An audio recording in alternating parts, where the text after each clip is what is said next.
Start.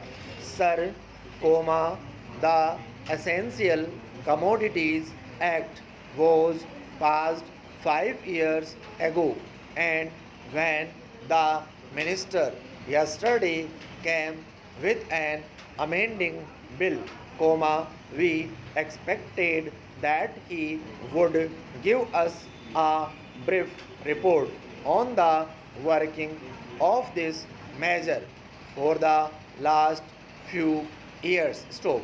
But unfortunately, we are kept in the dark in regard to the exact working of the act and the nature of the difficulties the minister is facing. Stop, sir, as far as I know, many of the provisions of this enactment have been observed more in violation by his agents at the state level. Stop.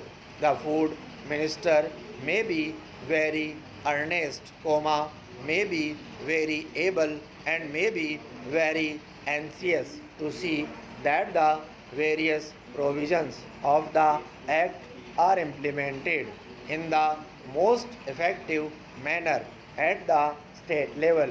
But unfortunately, his agents at the state level are not equally enthusiastic or equally anxious to observe the provisions of this enactment. So, the most important objectives of this enactment are to control the supply and distribution of commodities and to maintain a stable price level. So, in regard to both these aspects, I am afraid that the government has failed to realize the objectives in view. So, some time passed when there was scarcity of food grains, attempts were made to make procurement from certain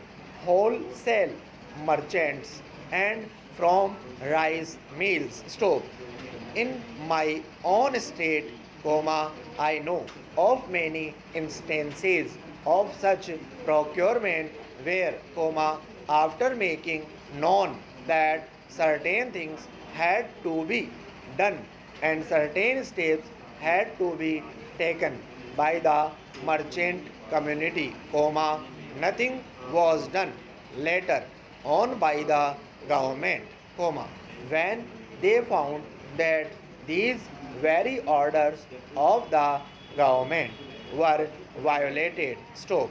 As a result of the violations, there was a consequent rise in the prices of food grains. So, in respect of other commodities like iron and steel, paper, etc. So, we see a lot of speculative activities, but the provisions of the act have not been brought to bear on them. So, perhaps, no case of prosecution was launched against those people who contravened the various provisions of the act. So, we are interested to know in how many cases the government have taken steps to prosecute individuals who have